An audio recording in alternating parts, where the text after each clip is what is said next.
¿Cuál era el papel que tenían las mujeres en la sociedad prehispánica? Principalmente estamos hablando del centro de México.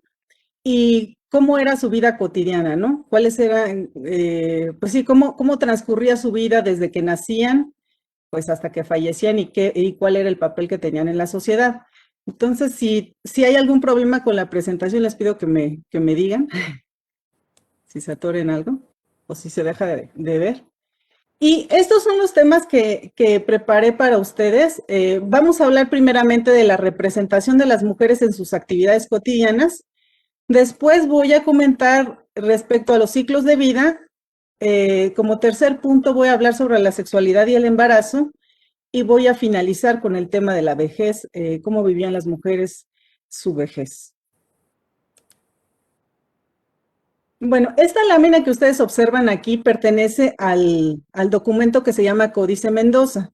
Vamos a ver varias ilustraciones a lo largo de mi presentación que corresponden a este códice, porque me voy a basar en estas ilustraciones para irles mostrando cómo era la vida cotidiana de las mujeres. Y este documento es muy interesante porque justamente tiene un apartado que nos va hablando de cómo iba creciendo tanto niñas como niños y cuál era el papel que iban teniendo pues conforme iban creciendo, ¿no? Desde el nacimiento, después los 3 años, 4 años, y así vamos a ir avanzando. Este documento fue realizado ya en 1541 y 1542 y fue ordenado por el virrey Mendoza. Sin embargo, el documento pues retrata la vida durante el imperio de Moctezuma Xocoyotzin, que es el último Tlatoani Tenochca, ¿no? Entonces, aquí en este documento, pues se registran muchos datos. Se registra la historia de la formación del Imperio de la Triple Alianza, con los 400 altepet de 38 regiones tributarias, que correspondían a 200,000 kilómetros cuadrados.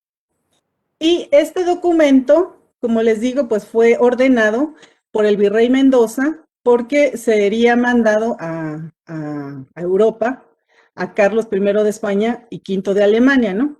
Era para él, era un documento hecho para él. Este documento está estructurado como un libro europeo, a diferencia de los códices que normalmente ustedes han visto que se despliegan. Este no, este es como un libro europeo y también tiene glosas en español, que aquí ustedes las pueden observar en la lámina. Se observa, esto es glosa en español, que pues la glosa trata de ir explicando qué es lo que se observa en la lámina. Entonces, bueno, el códice se compone de 3 partes. La primera son los anales mexicanos, en donde observamos 18 láminas que contienen fechas o años en los que sucedieron los eventos, bueno, desde la fundación, digamos, de Tenochtitlan, y se va llevando la cuenta. Y van marcando el periodo de cada reinado y los pueblos que durante él conquistaron los mexicas, sin entrar en otras particularidades.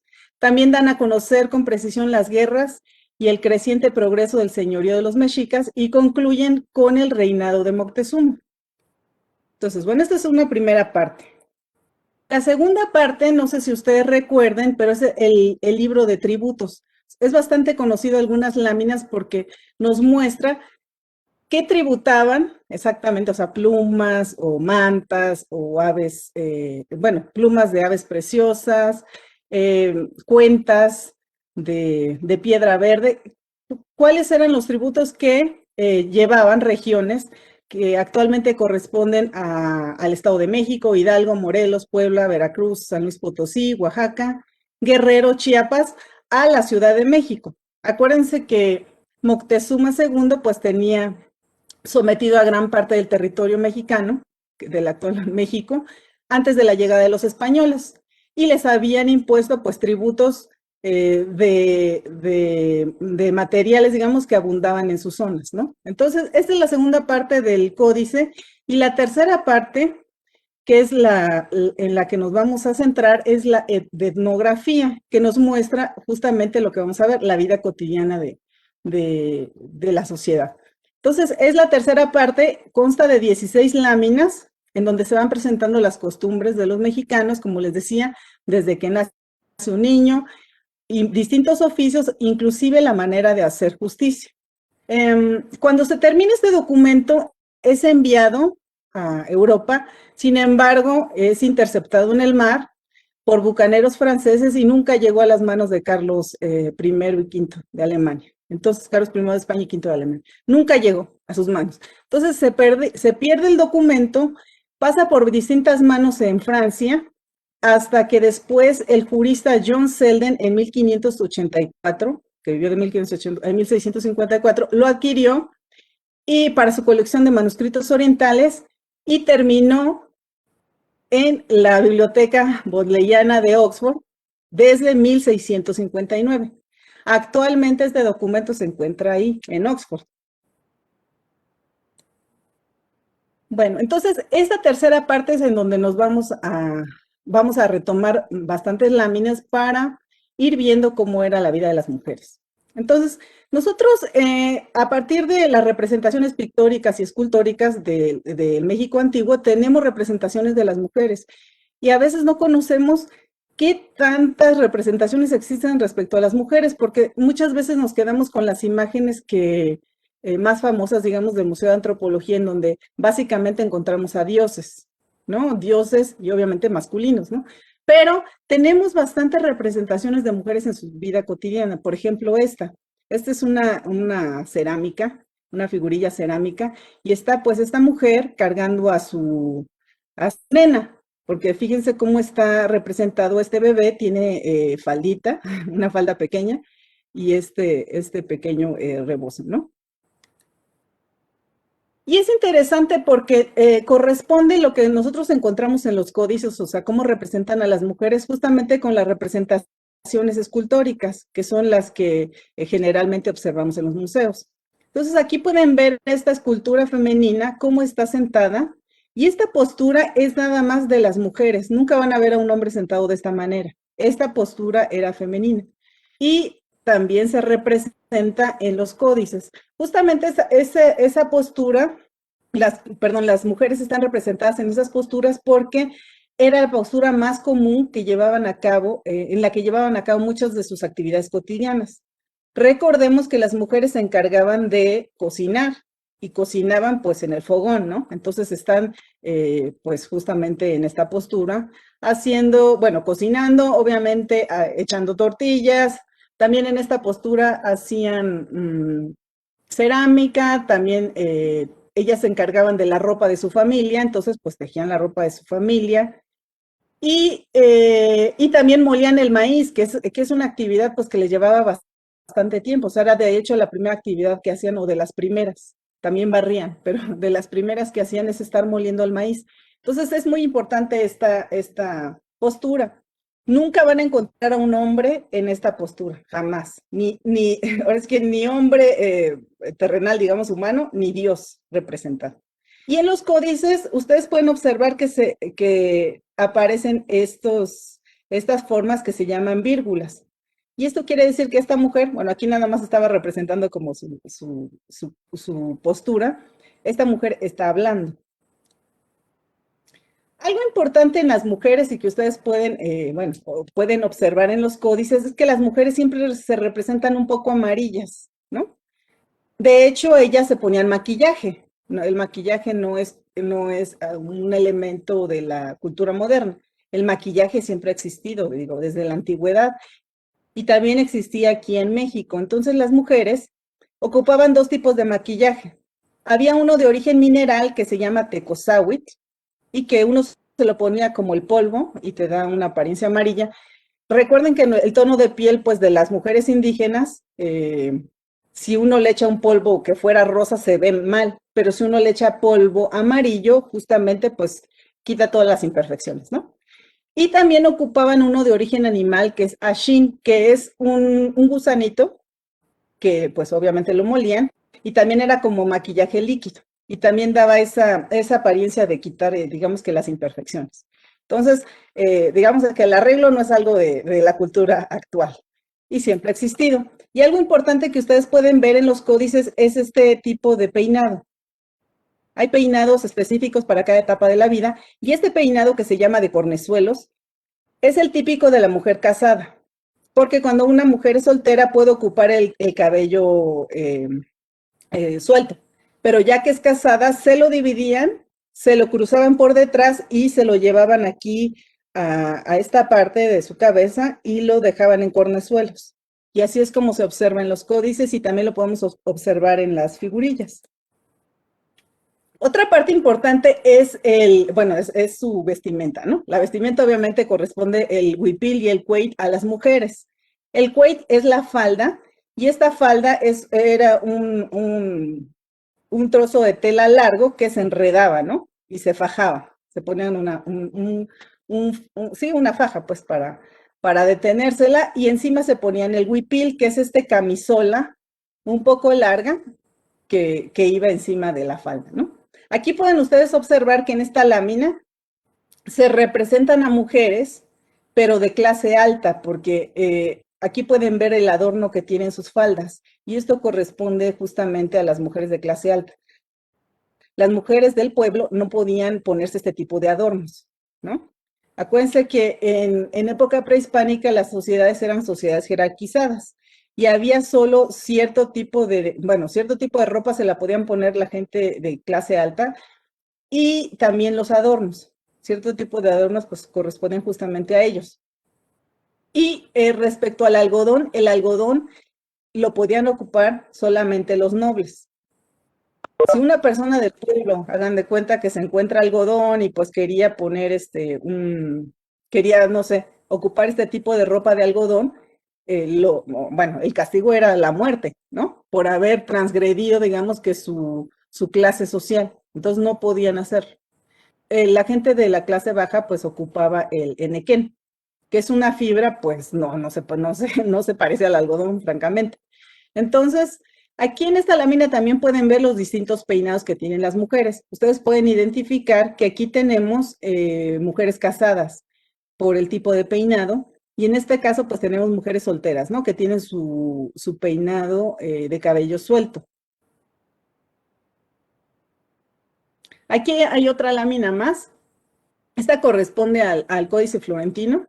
Y también pues aparece aquí, está representado el tipo de peinado que ocupaban las mujeres. Y era bastante variado los adornos que le hacían a sus vestidos, ¿no? Principalmente las de la mujer, las nobles, ¿no? Y también era común que la gente le gustara oler flores. Esta es una particularidad porque la gente le gustan las flores. Y pues tomaban flores y les gustaba estarlas oliendo, ¿no? Estar oliendo algo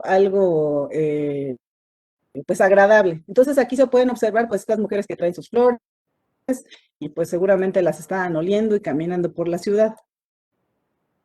Respecto a la indumentaria masculina, para que tengamos una idea, pues está, bueno, así se vestía, ¿no? Con el mashlat, aquí nada más les puse así porque este personaje, pues aquí nada más se le observa esa parte, pero es el taparrabo que ocupaba, se llama mashlat, y tilma.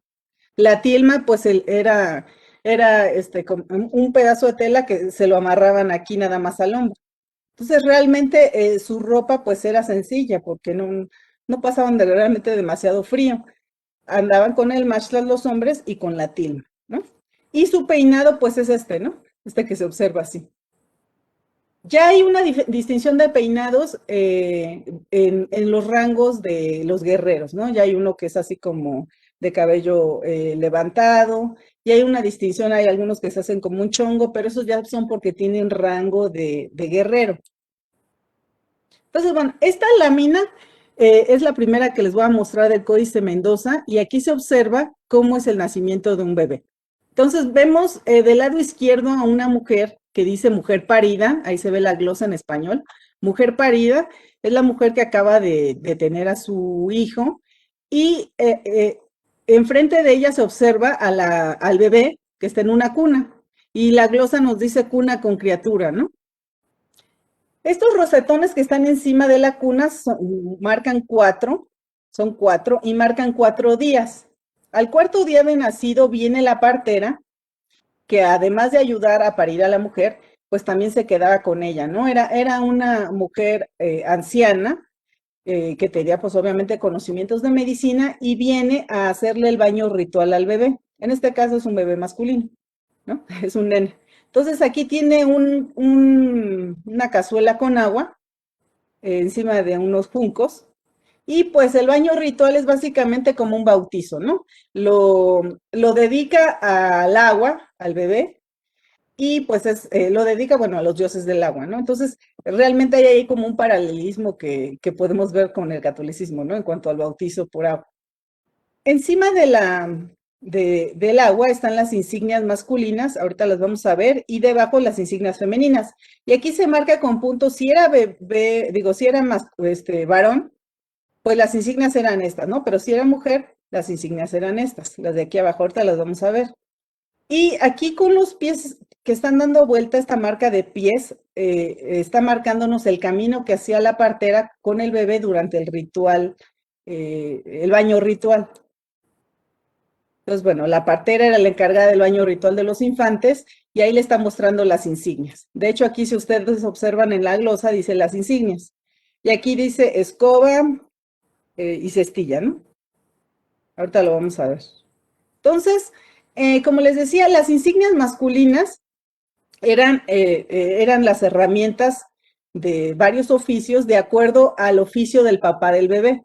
Entonces, si su padre era carpintero, pues le enseñaban la insignia de carpintero. Si era manteca, que eran los que trabajaban con las plumas preciosas y hacían unos escudos, bueno, el escudo, digo, el penacho de Moctezuma, pues es obra de una manteca. Y los tlacuilos, que son estos que tienen la pluma, o el pincel más bien, y el códice, eran los que escribían. Y el orfebre, pues aquí está trabajando pues con una herramienta y con oro. Y en dado caso que su papá fuera guerrero, pues aquí está el escudo y las flechas. Pero para el caso masculino, las insignias que correspondían, o sea, digamos que los destinos de los niños, de los varones, eran múltiples, de acuerdo al oficio del padre. Pero en el caso masculino, pues, digo, en el caso femenino, las insignias, pues, son esta escoba, porque acuérdense que las mujeres estaban dedicadas al trabajo doméstico, al trabajo de sus casas, entonces está esta escoba y algodón, hilo de algodón, eh, y su cesta en donde tenía sus elementos para tejer. Entonces, acuérdense que ellas se dedicaban a tejer pues la ropa de su familia y también a tejer las mantas que servían para pagar impuestos.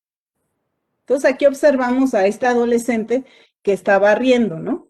Desde chicos, ambos géneros, pero principalmente es una actividad femenina, barren, ¿no? Hay que barrer siempre, la gente se levanta temprano a barrer, y es una actividad común que tiene que ver pues obviamente con la limpieza, pero también tenía que ver con el, con el orden.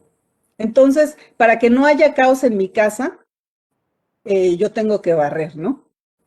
Y bueno, obviamente, pues además sacas el polvo, ¿no? Pero era como doble lo que podía significar el barrer. Aquí está la mamá, pues ya es una experta hilando el hilo de algodón. El algodón se representa así, con estas como U's. Siempre que vean así, se está representando algodón. Y pues aquí está haciendo el hilo, ¿no? Que después se convertiría en ropa quizá o en mantas que, como les decía, se ocupaban para pagar los tributos. Y justamente las diosas, aquí tenemos a Tlazolteotl, que es una de las diosas principales. En su tocado aparecen bueno, el malacate, digamos, y el sosopastle, que es este palo en donde tiene enredado el algodón para hilar. Y es parte de como les decía, de su tocado, o sea, de su decorado de la diosa. Y también aquí en su oreja, a modo de arete, tiene algodón. Y aquí también, de hecho, tiene una banda de algodón. Entonces, es parte de las actividades femeninas y también las vemos en las diosas. Esta foto es del Museo de Antropología y se puede observar, bueno, se han encontrado muchísimos, ¿no? Pero ahí ponen una muestra de lo que se encuentra. Y estos son los malacates en donde que se ocupan para recargar este palo. Y observen que son decorados. De hecho, cada una de las mujeres pues les ponía ahí su sello personal, ¿no? Hacía su decoración que correspondía a sí misma y a su familia, ¿no? Entonces lo van personalizando. Y aquí está la representación en un códice de el hilo de algodón.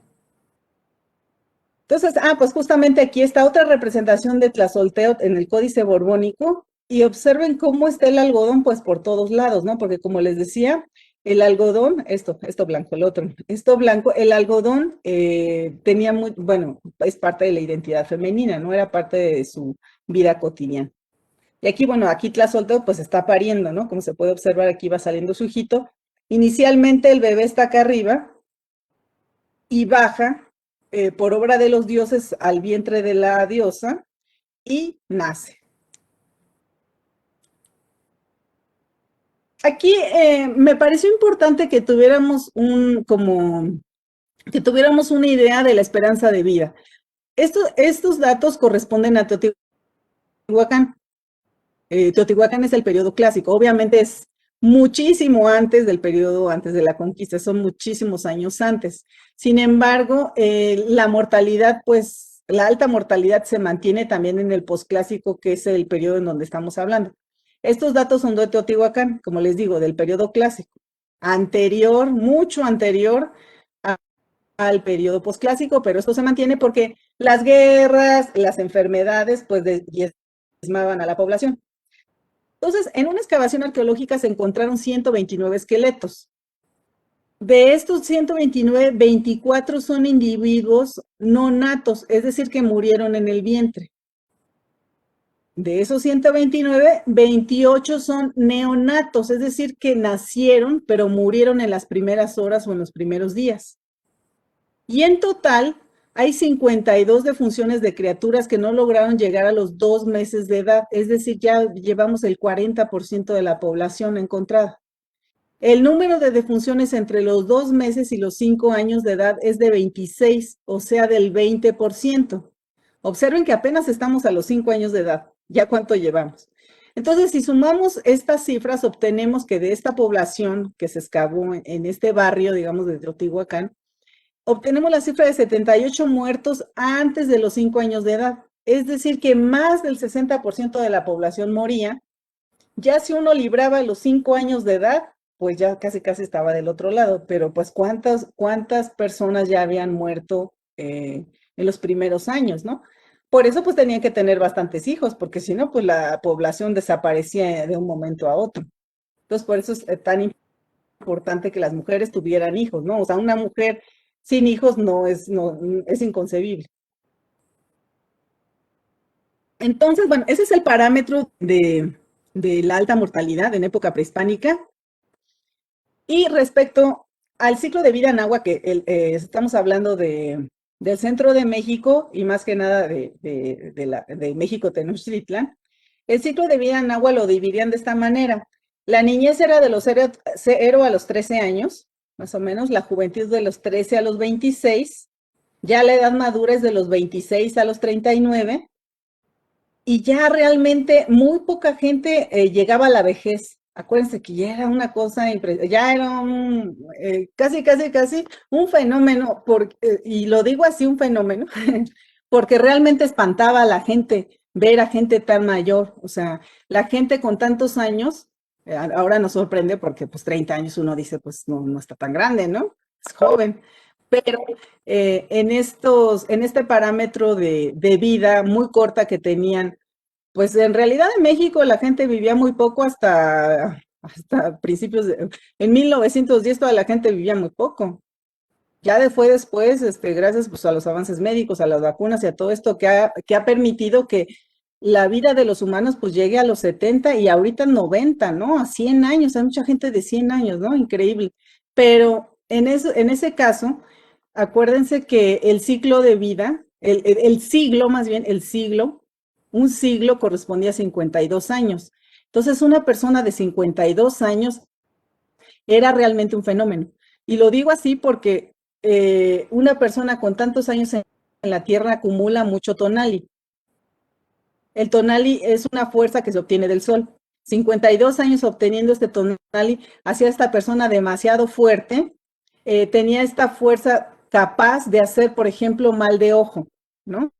Hay que tener cuidado con, bueno, ahí en esa época, ¿va? Hay que tener cuidado con esa gente que tiene tanta fuerza interior y que puede causar mal de ojo y otro tipo de cosas. Entonces, bueno, básicamente ahorita vamos a ver cómo transcurre, pero la vida transcurre muy rápidamente, de tal manera que pues están teniendo su matrimonio, están iniciando el matrimonio las mujeres a los 15 años, ¿no? Porque pues si voy a morir a los 32, más o menos, pues es muy corta mi vida, ¿no? Entonces a los 15 años más o menos inicio. Entonces, de los 0 a los 3 años, es este periodo del nacimiento y el destete, aquí lo podemos observar. Eh, Tanto niñas como niños viven bajo el cuidado de la mamá de los 0 a los 3 años. Tanto niñas como niños están en el espacio femenino, están pegados a su mamá y básicamente con su abuela, con sus tías, todas las mujeres ahí, ¿no? En el espacio doméstico. Y bueno, también pues porque estaban en el periodo de lactancia, ¿no? Entonces están lactando directamente con su mamá y pues ahorita nada de que se van con el papá, siempre están con ella. En caso de haber muerto en este periodo de los 0 a los 3 años, que era pues cuando estaban justamente, como les digo, pues sí, eran niños lactantes, se consideraba que regresaban a un árbol nodriza y es una imagen que está representada en algunos documentos, es un árbol de donde cuelgan senos, ¿no? Cuelgan senos y los bebés son representados ahí colgando, o sea, chupando de la leche de estos senos que cuelgan del árbol como si fueran frutos. Y ellos están ahí esperando a volver a nacer, ¿no? A que mediante un nuevo embarazo pues sean mandados a la tierra y nazcan nuevamente. Entonces, como les digo, este periodo durante el tiempo que el niño solamente toma leche materna, regresaban al árbol nodriza. Pero en el momento en que ya consumían tortilla, ahí sí ya no tenían ya ese destino, ¿no? Porque ya eran, parece que ya eran culturales, ¿no? Ya eran completamente humanos al comer ya tortilla, ¿no? Ya no eran bebés. Entonces, después viene el periodo de los 3 a los 7 años. Y aquí, bueno, ya a partir de los 3 años, los que son varones ya dejan el espacio femenino y se van con sus papás. Y ahí empiezan a formarse como los hombres que necesitan ser en esta sociedad. Y las mujeres, las nenas, se quedan con su mamá y su mamá es quien las va a enseñar a ser mujeres en esta sociedad. Entonces ya ahí cada quien se va, ¿no? Los papás ya andan con los chiquitos desde los 3 años y las mamás pues se quedan con las hijas toda la vida, ¿no? Bueno, hasta que se casan. Entonces, eh, como les decía, pues ya empiezan a consumir maíz a partir de los 3 años, ya empiezan a tener un papel activo en la sociedad, empiezan ya a aprender al trabajo. Después de los 7 a los 13, bueno, terminan su preparación en las labores cotidianas de su grupo doméstico, o sea, cada uno ya tiene como asignado qué es lo que les toca, qué es lo que les corresponde hacer, y comenzaban a los 13 años ya a ocupar vestimenta de adulto. Ahorita vamos a ver cómo va variando esto desde pequeñitos hasta adultos. Y también sus peinados varían y se va ya haciendo una diferencia pues muy, muy grande de ellos, ¿no? De los 0 a los 3 años básicamente están desnudos, no tienen así como una distinción, ¿no? Ya de ahí para adelante ya les empiezan a poner la falda y ya empieza a haber pues pudor en el cuerpo bueno, ya los empiezan a tapar porque ya empiezan a crecer, ya no son bebés.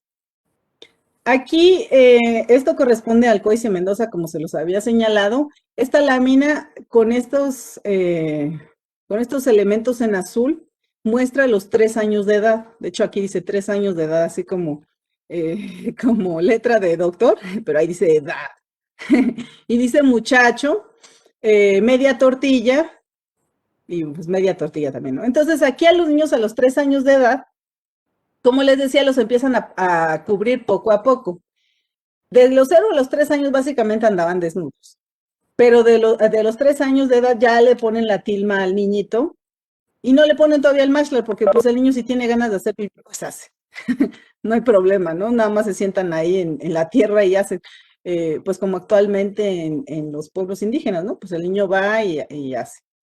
Y la niña igualmente, nada más le ponen el huipil y no tiene pues su faldita, ¿no? Nada más si quiere hacer pipí, pues ya va y se sienta por ahí. Le dan de comer pues la media tortilla, ¿no?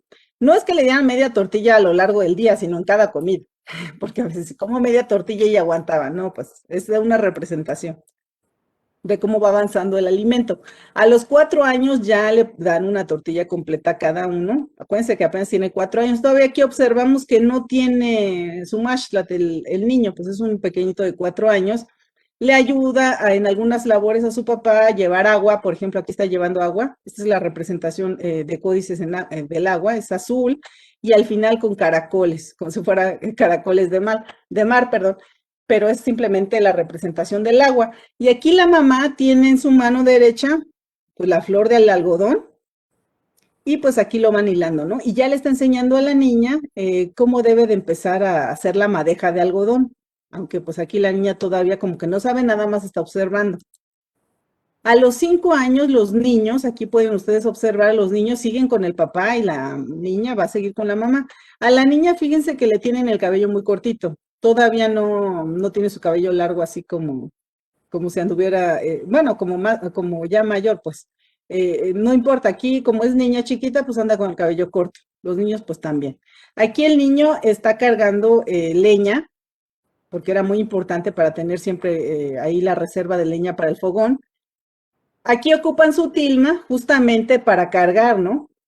Y pues andan desnudos, tienen 5 años de edad y andan pues aquí desnudos. Ocuparon en este caso la tilma para cargar.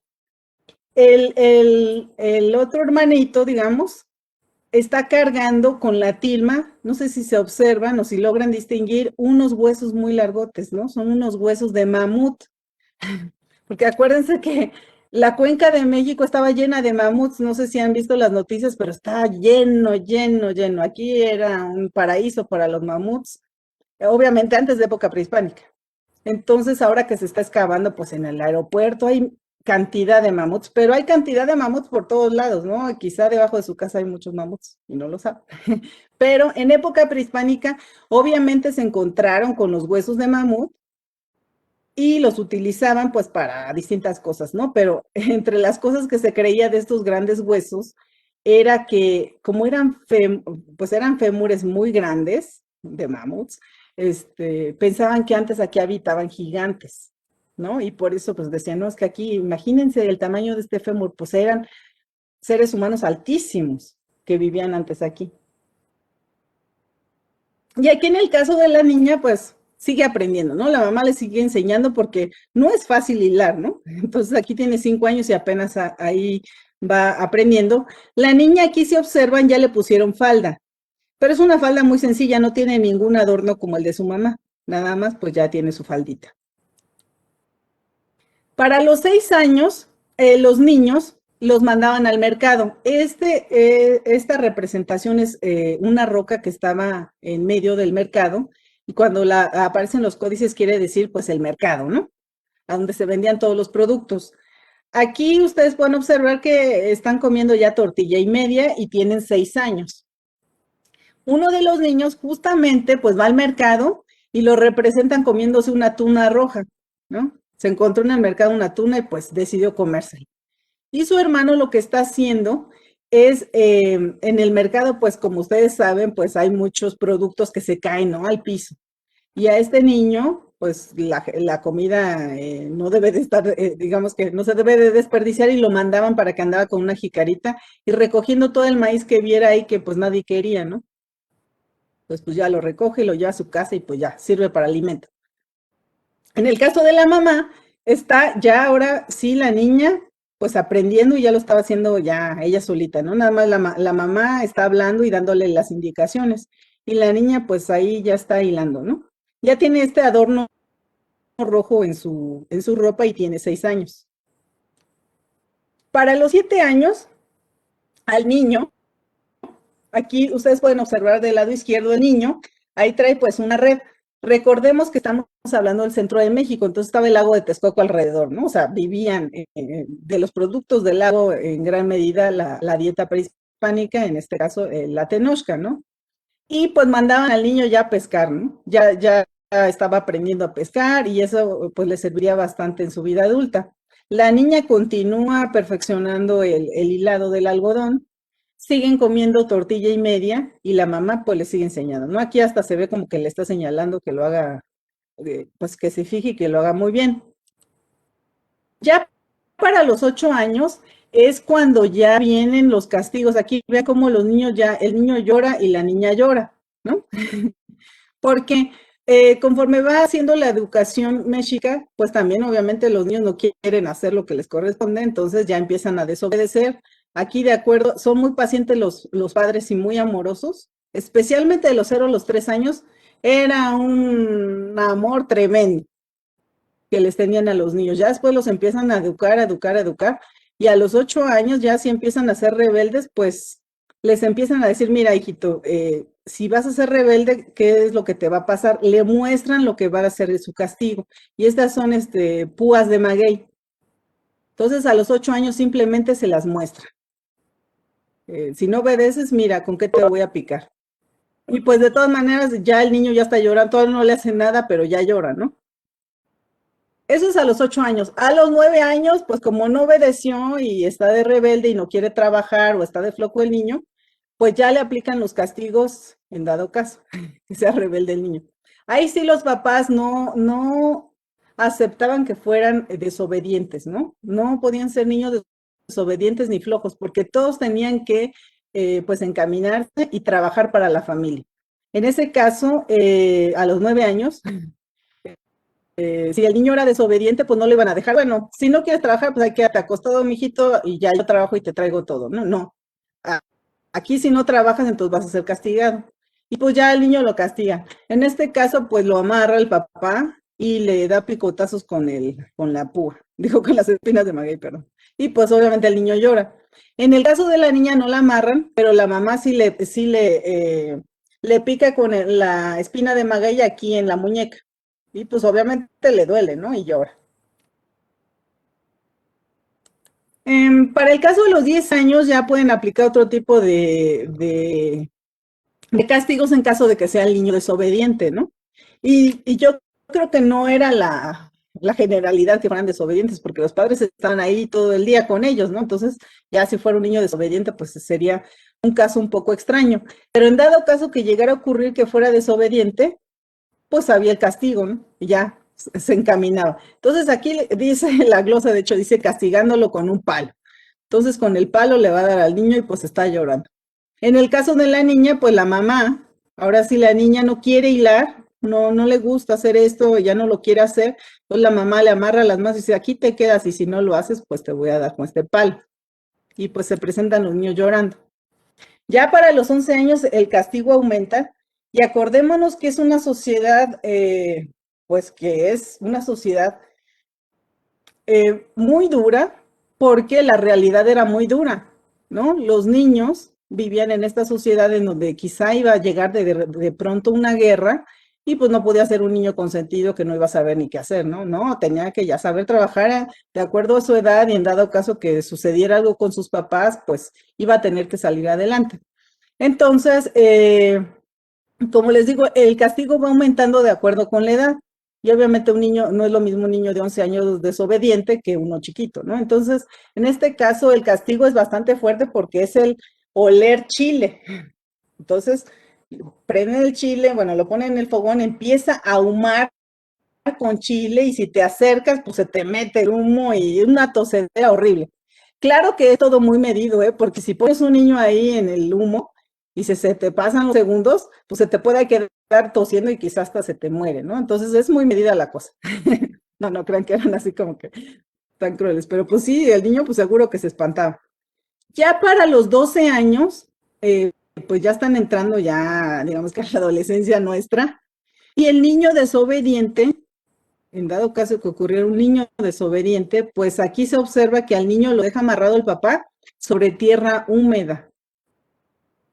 Entonces ahí pues se congelaba, era muy incómodo estar ahí al pobre niño y quizás hasta se enfermaba. Pero ahí está llorando y el papá pues está viendo ahí, a ver, ya cuando quiere obedecer.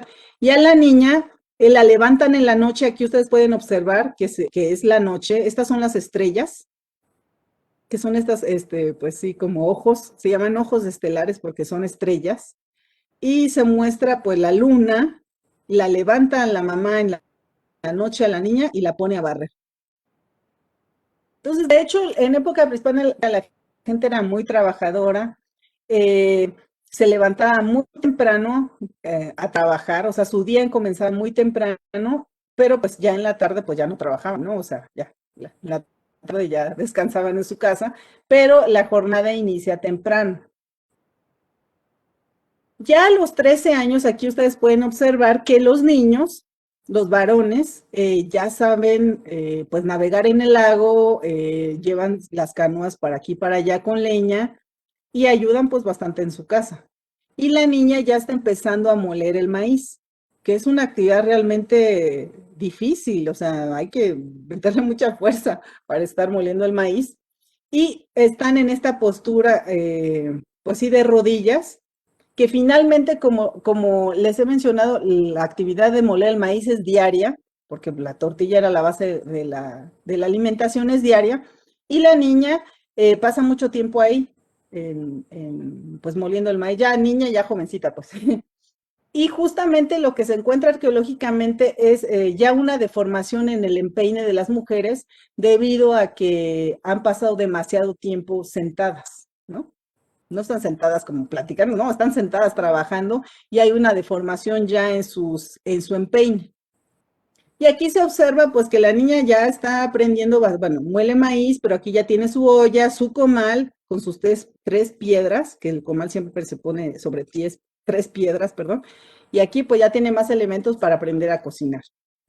Entonces, las diosas también son representadas pues moliendo maíz. Aquí está una diosa vieja que es Ilamatecutli, moliendo el maíz, que es una actividad pues femenina. Y ustedes pueden observar, de hecho, esta es una representación, digamos, de una casa del periodo posclásico en el centro de México que está en el Museo de Antropología. Y ahí ustedes pueden observar, pues, qué tantos elementos había en la casa, ¿no? Acuérdense que no había camas, sino que la gente dormía en petates, ¿no?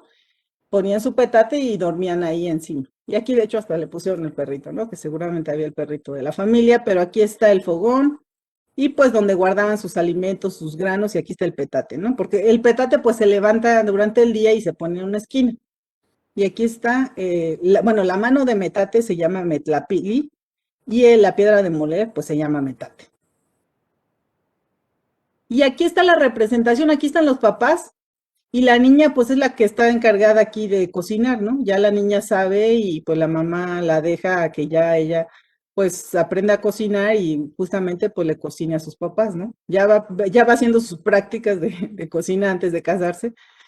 Y a los 14 años, pues aquí pueden ver el niño que está en su canoa, ya es un experto pescando.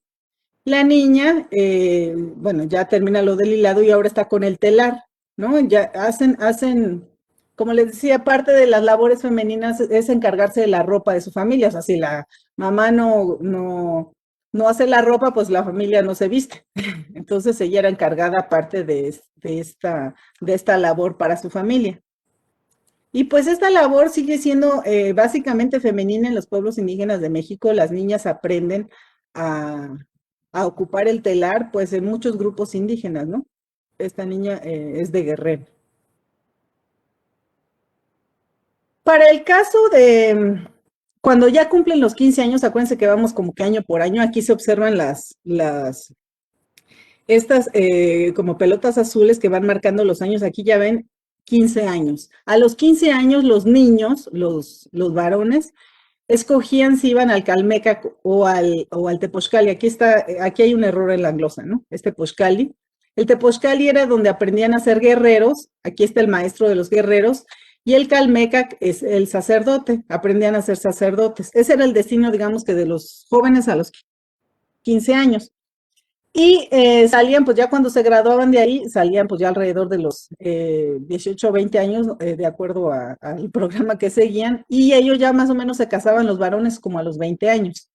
Sin embargo, para el caso de las mujeres, bueno, de hecho, este es el Tepozcali, está en el Centro Cultural España, en el centro de México, está ahí abajo, se puede visitar. Y pues se encontraron justamente los adornos que encontramos en los códices, ¿no? Estos adornos son del Tepochcali. Aquí, como les digo, la glosa está incorrecta. Y para el caso de las mujeres, ¿qué corresponde a los 15 años? Pues tenemos la lámina de la boda. Como les decía, las mujeres se casan a los 15 años. Y aquí pues es la novia y este es el novio. El novio es un poco más grande y la jovencita pues más o menos a los 15.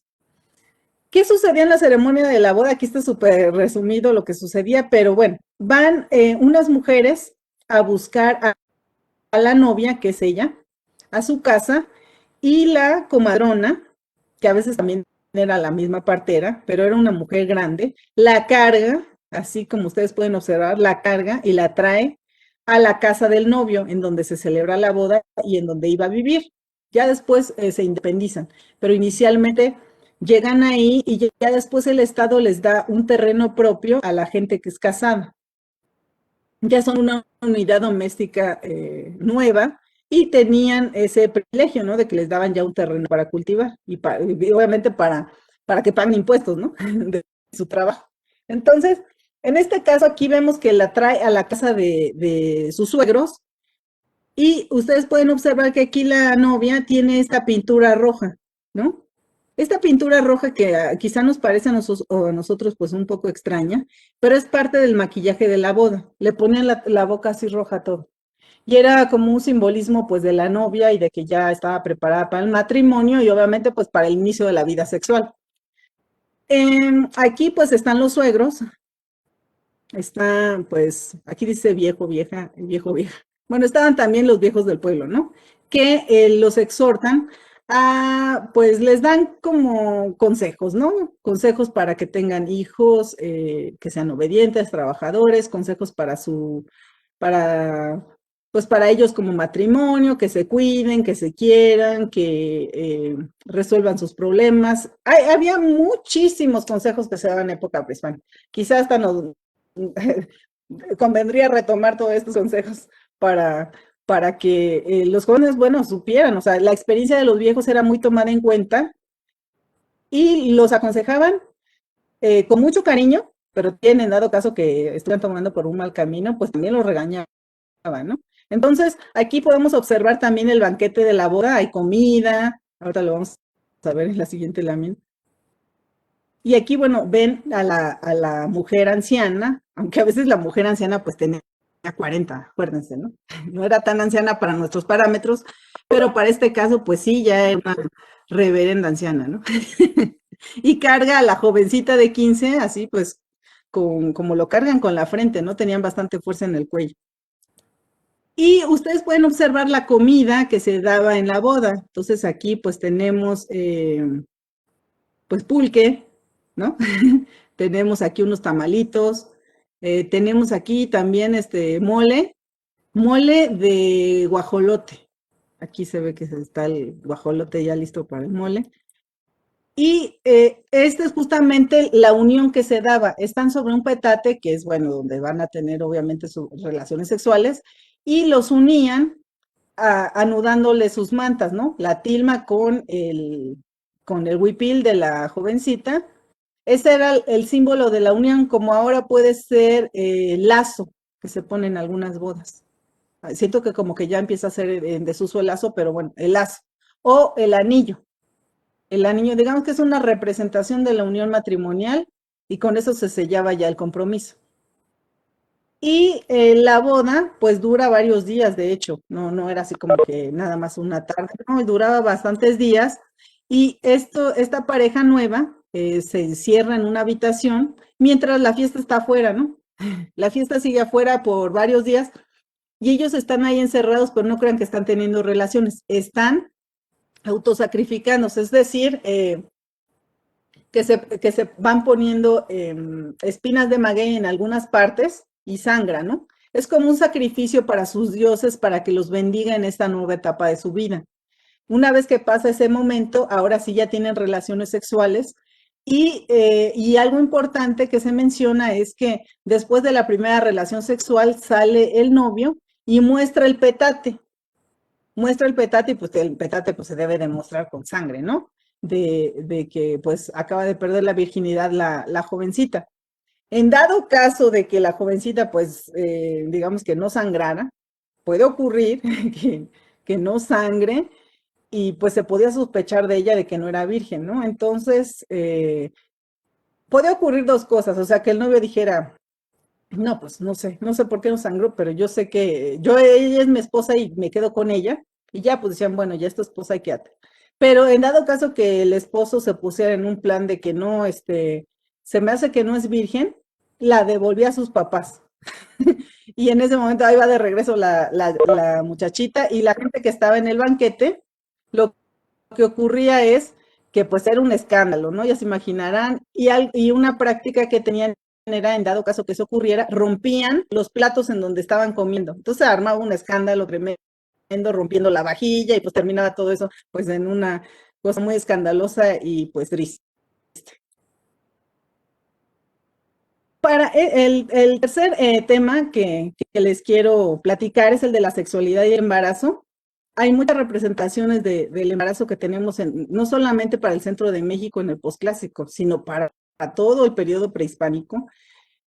Hay mujeres embarazadas por todos lados, también hay mujeres pariendo, pero es muy representado mujeres cargando niños, ¿no? Siempre están cargando a sus hijitos, muy felices con uno o con dos, porque a veces estaban muy pegadas las edades. También los papás los cargan, ¿no? Pero es más común que se representen a las mujeres cargándolos. Primeramente, en época, bueno, estamos hablando de los antiguos nahuas y básicamente pues de la gente que habitaba México Tenochtitlan, ¿no? Entonces, que comparten algunos valores con otros pueblos a los alrededores, como por ejemplo Texcoco, donde vivían Nezahualcóyotl. Entonces, hay varios principios de la sexualidad. Primeramente se pensaba que la sexualidad proporcionaba gozo y bienestar. O sea, es algo bueno. De hecho, es algo que nos lo proporcionan los dioses y es algo que sí debe tomarse. Sin embargo, también se debe de practicar con templanza, porque aquellos jóvenes que digamos que no practicaban con templanza su sexualidad, pues les podría traer bastantes problemas.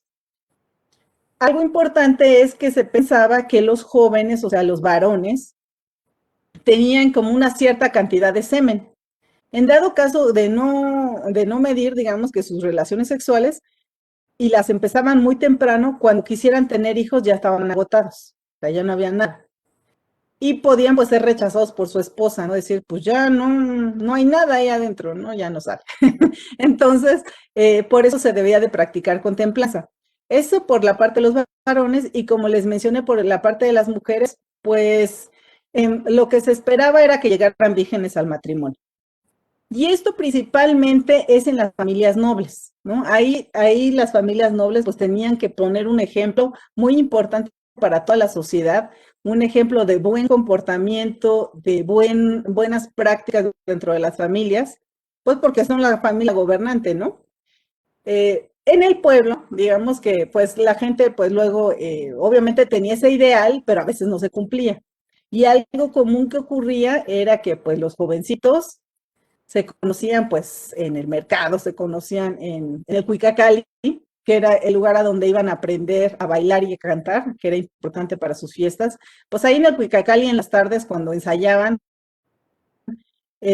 pues un círculo de mujeres bailando, otro círculo de hombres por allá, y pues echaban ahí miradas, de hecho pues ahí era donde se flechaban, y a veces lo que ocurría es que pues se flechaban así en la calle y después pues se desaparecían, ¿no? Se desaparece la pareja, no saben dónde están los papás del chavo, no saben dónde se fue, la jovencita anda desaparecida, pasa una noche, nadie sabe dónde están, pero sospechan que se fueron juntos al monte y al siguiente día o quizá después de un par de días regresan y pues ya regresan llorando, pidiendo perdón, pero pues ya más bien era como plan con Maya, ¿no? Ya llegan y piden perdón y los papás, pues, ¿qué creen que hacen? Pues dicen, bueno, pues si ya, ahora sí que si ya son pareja, pues ya son pareja. Y ya, pues ya, matrimonio. Pero digamos que en el pueblo, pues no había muchos recursos para hacer una boda, porque como les digo, tenían que invitar pues a todo mundo, darles comida por varios días. Entonces, como no había recursos, digamos que para eso, pues simplemente se juntaban y ya, eran tomados como una nueva familia. Así, un poco parecido a lo que ocurre actualmente. Entonces, como les había mencionado, son muy importantes esos discursos que hacen los adultos, o sea, la gente mayor, básicamente los viejos, bueno, no tanto adultos, los viejos en esta sociedad, que les daban estos discursos que se llaman huehuetlatoli.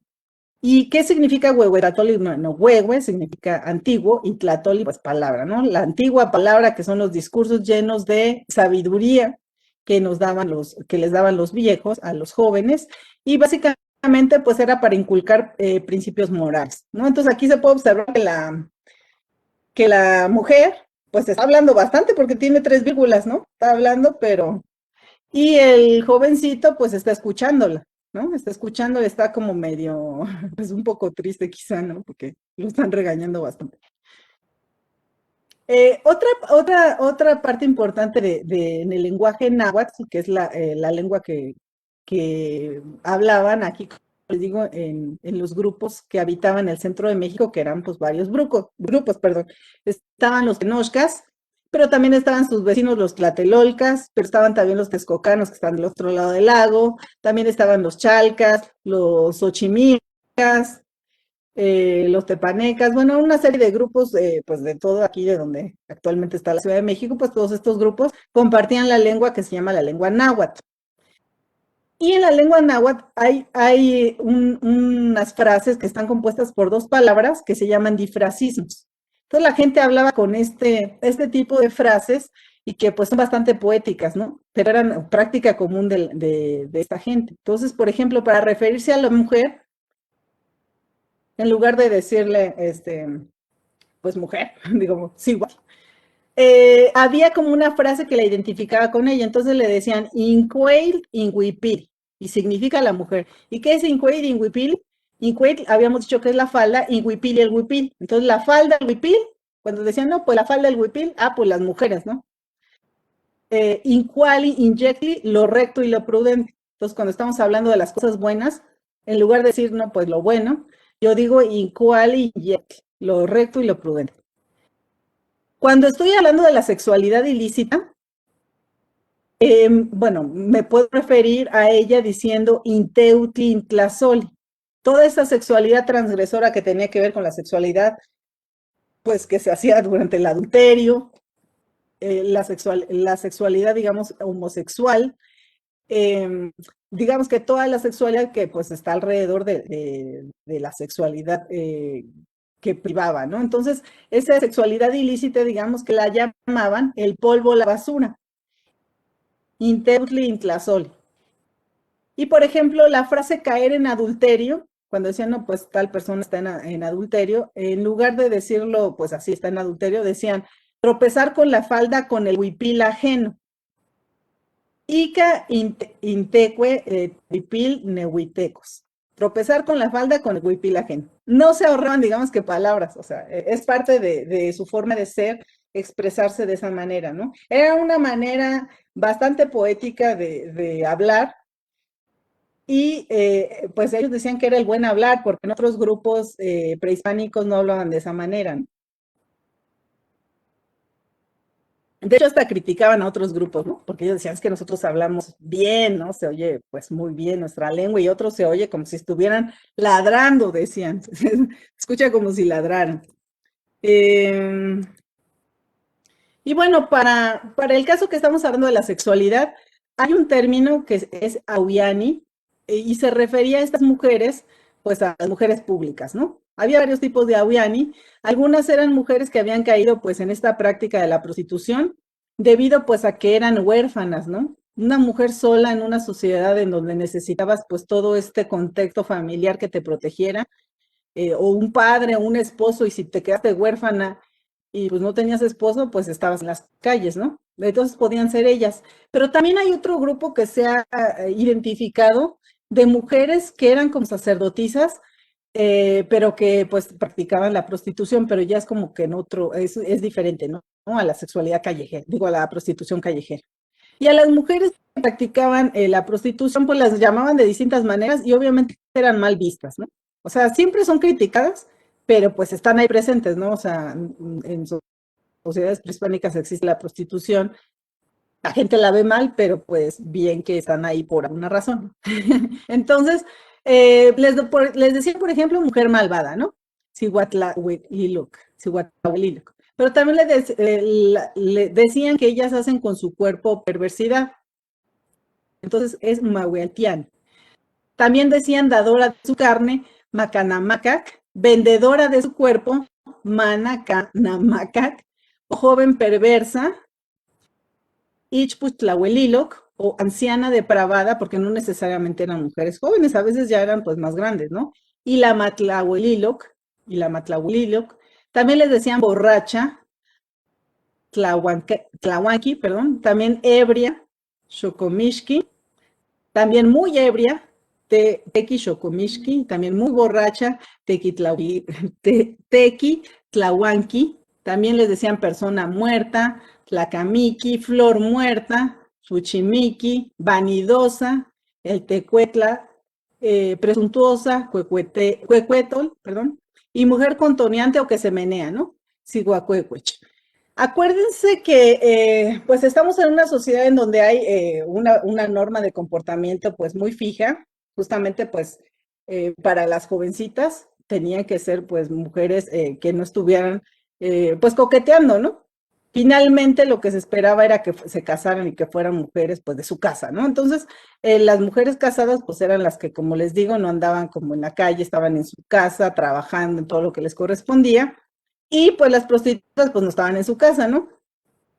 Y a ellas se les permitía otro tipo de movimientos que no hacían las mujeres. Entonces caminaban así muy contoneantes, cosa que las mujeres, digamos que casadas no hacían. También les encantaba traer el cabello suelto y aquí como ustedes pueden ver, pues lo trae suelto y le hacían así, ¿no? Así, y a los hombres les llamaba mucho la atención el cabello suelto, ¿no? Porque acuérdense que las mujeres casadas pues lo traían ya bien agarrado, ¿no? Nada de que se salía bien agarrado el cabello. También se maquillaban, pero así exageradamente, ¿no? Porque les gustaba llamar la atención. También se echaban perfume, que hacía, obviamente, pues pasaba y olía a perfume. Y también hacían, ocupaban, por ejemplo, chicle, que acuérdense que el chicle pues se ocupaba aquí en época prehispánica y fue una exportación al mundo, ¿no? De México. Entonces el chicle, pues que se ocupaba desde época prehispánica para limpiar los dientes y para tener buen aliento, eh, pues uno mascaba chicle, pero en su casa, ¿no? Pero en la calle no andaba uno mascando chicle, pues porque era desagradable estar así mascando y haciendo ruido.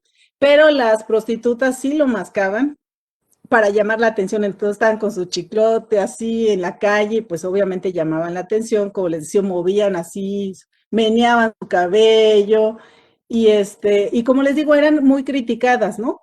Pero pues también pues seguramente tenían clientes, ¿no? Si no, pues cómo estaban ahí.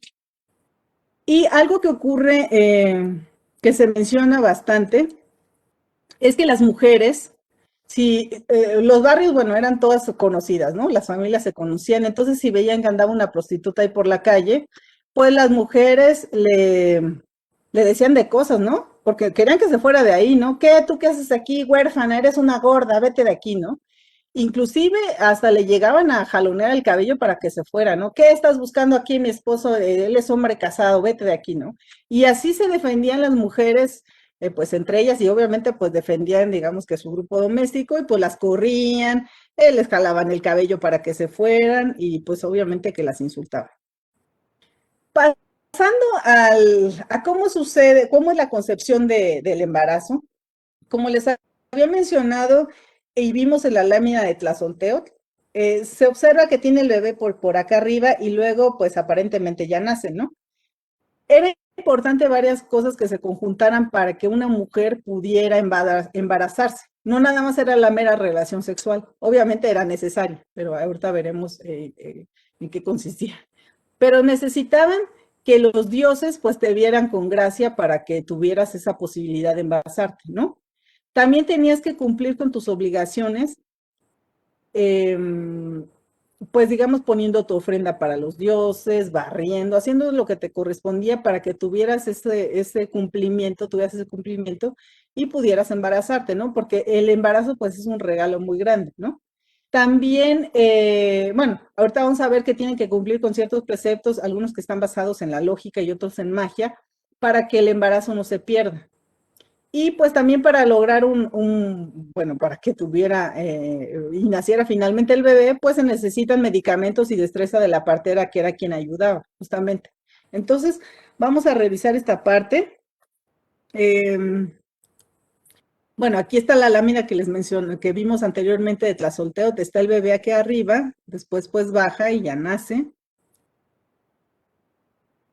Entonces, como les decía, la partera va acompañando a la mujer pues en su proceso de embarazo. Entonces, durante el embarazo, cuando la mujer se siente como que extraña, pues va, visita a la partera y pues la revisa, le da algunas recomendaciones, tómate esto, esto, y ya veremos si sí estás embarazada. Ya semanas después regresa y ya regresa periódicamente para revisiones, ¿no?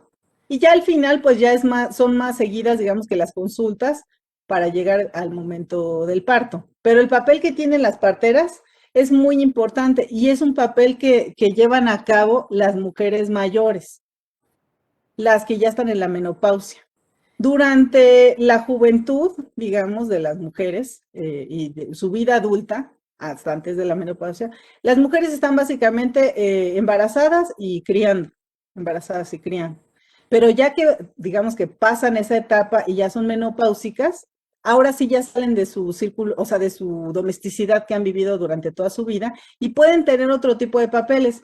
En este caso, pues partera, ¿no? Si tu abuela era partera, pues tu abuela te enseñaba cómo ser partera o quizá tu mamá, entonces tú ya ibas aprendiendo y ya cuando estabas menopáusica tienes un papel muy importante en la sociedad. Ya eres partera, eres casamentera, eres de los ancianos que exhortan a los jóvenes, y ya tienes todo un papel que ya es como más en el espacio público. Y es muy importante también porque a veces creemos que no, pues la mujer ya se murió en la domesticidad, no, ya que está en la menopausia, ahora sí sale. Y los hombres pues respetan esa parte porque ya no es una mujer, digamos que criando, ¿no? Ya es una anciana, ya es otro nivel.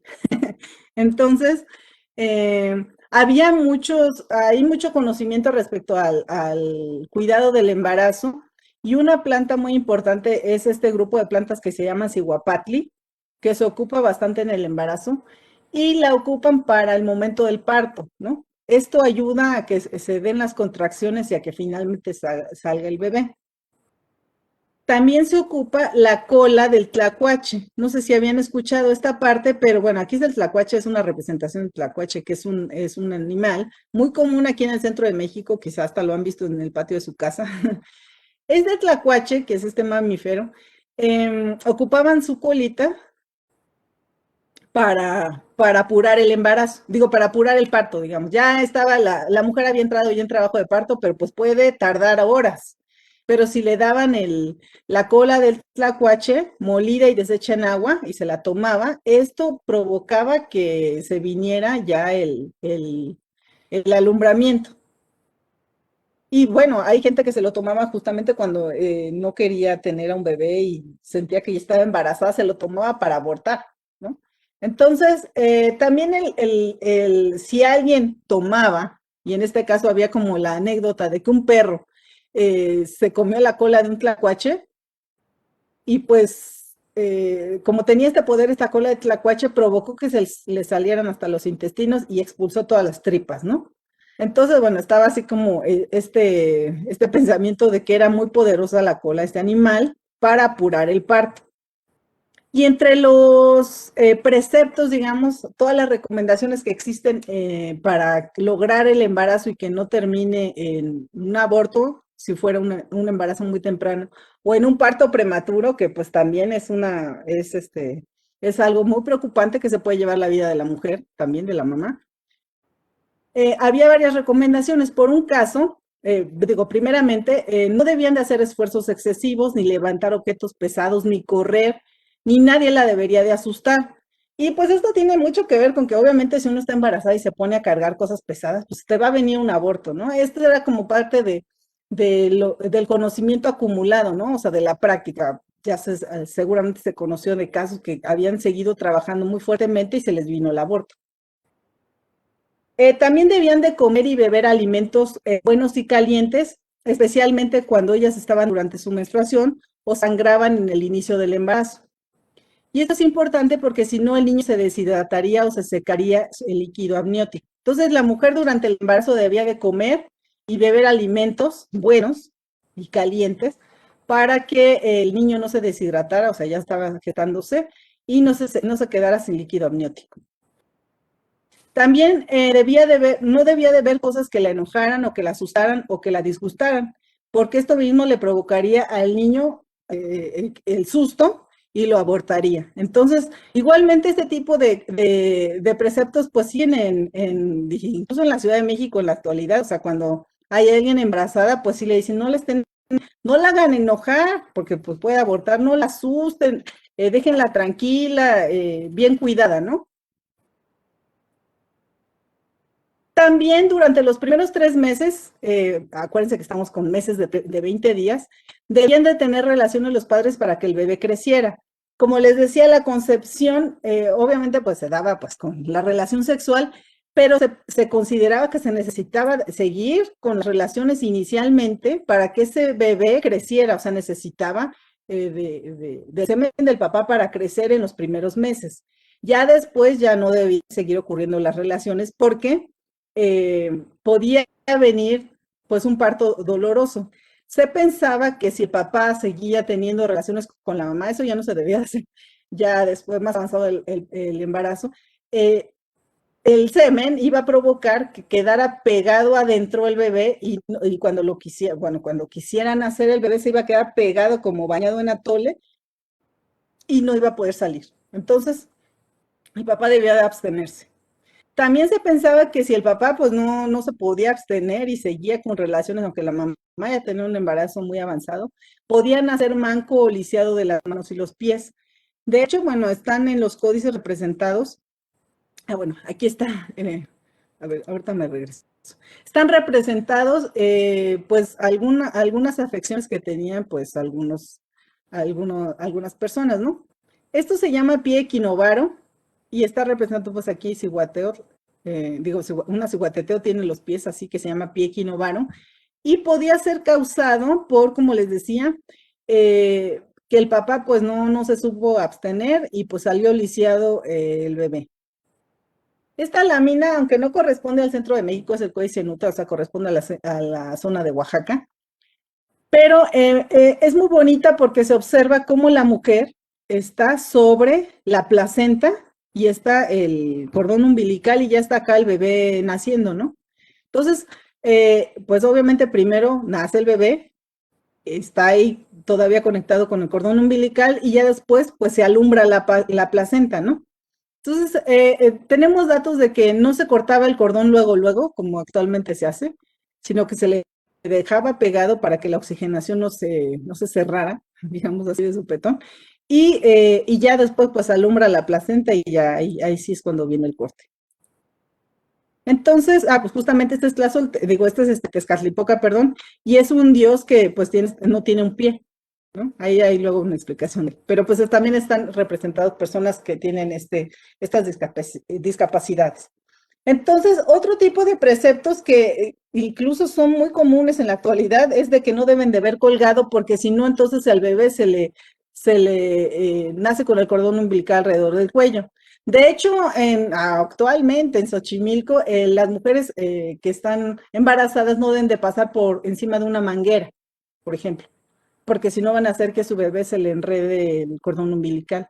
Es esta magia que se llama simpática o simpatética de que lo que vive la mamá lo vive el bebé. Y es muy común, pues en la actualidad, de hecho, hasta en grupos mestizos, ¿no? También de que no deben de comer ella o su marido tamales que se hubiera pegado a la olla, porque si no el niño quedaría adherido al útero y moriría.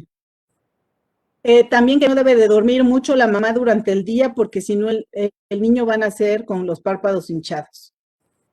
Y esto tiene que ver también, actualmente se dice que no duerma tanto la mamá, porque si no van a ser el bebé muy flojo, ¿no? Va a ser un niño flojo.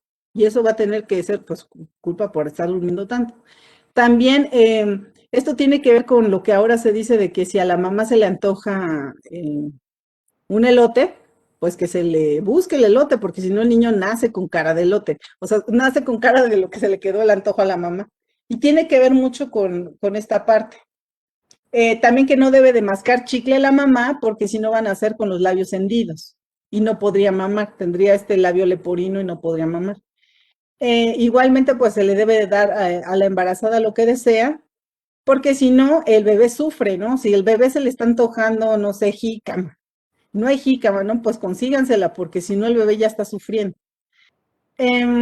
También que la mamá debe de comer, porque si no, el niño padece hambre, o sea, obviamente que tiene una lógica. Y también no debe de comer tierra ni gis, porque si no, el niño nacería infeliz y enfermo. Entonces, hay toda una serie de recomendaciones que se le van dando a la mujer para que llegue a un feliz término este embarazo. Por otra parte, tenemos los que tienen que ver con los astros. Y la luna tiene un papel muy importante en los grupos indígenas, ¿no? También el sol, pero especialmente la luna tiene un papel relevante con el embarazo. Entonces, no debería de ver la luna la mujer antes de que el embrión tomara forma humana, porque si no van a hacer con labio leporino, va a salir como el conejo en la luna. Y acuérdense que el conejo en la luna es una visión prehispánica. Tampoco, en dado caso que viera un eclipse de sol o de luna, no debía de verlo la mujer, o sea, no debía de salir durante el eclipse porque si no iba a salir, se iba a transformar en ratón. Y en dado caso que hubiera un temblor, acuérdense que estamos en zona de temblores, siempre ha temblado en el centro de México. Entonces, en dado caso de que temblara y no cubrían las ollas, bueno, que estaban ahí en la cocina cerca de la preñada, o las quebraban, la mujer abortaría. Entonces había que hacer esta parte para evitar el aborto. Tampoco debía de salir la embarazada a caminar en la noche porque el niño sería chillón. Tampoco debía salir la embarazada a caminar de noche, o si salía, se tenía que poner ceniza como una protección aquí en el vientre, por si se encontraba con un espanto, porque pues había espantos ya, esa era cosa de otra plática, pero había espantos, ¿no? En la noche toda la gente pues no andaba afuera, porque qué tal si le salía. Le podía provocar un aborto. También el papá del bebé, no debía de andar en la calle, digamos, en la noche, porque también se podía encontrar un espanto y el bebé iba a nacer con hinchazones en varias partes del cuerpo. Pues también el papá se debía de cuidar. Eh, en tanto, respecto al calor, es también algo importante. El calor es relevante, digamos, que en el embarazo, ¿no? O sea, la mujer no debe estar fría, pero tampoco debe estar demasiado caliente, porque si no el niño se pega en el vientre, o sea, como que se derrite. Entonces no le deben de golpear mucho el vientre a la embarazada ni calentarle mucho el vientre, porque el niño moriría de calor. Tampoco deberían de calentarle mucho la espalda ni con el sol ni con fuego, o sea, que se quedara cerca del fogón así demasiado tiempo porque si no se cocía el bebé. Y tampoco, bueno, inicialmente aquí dice meterla mucho tiempo al temazcal, porque también el temazcal es un lugar en donde podía provocar que estuviera demasiado caliente y se pegara el bebé. Y pues no debía de ver el color rojo porque si no el niño nacería atravesado. Entonces, hay varios preceptos, ya voy a terminar, que tienen que ver con justamente esta parte. Y todo este tipo de conocimiento, pues todavía está en los pueblos indígenas de México, ¿no? Ya empieza a estar un poquito en desuso, pero, pero pues todavía en nuestro México actual, pues seguimos todavía compartiendo algunos de estos pensamientos que tienen que ver con el pensamiento prehispánico, ¿no? Voy a dejar aquí la presentación para que pasemos al momento de las preguntas y no se nos vaya a acabar el tiempo.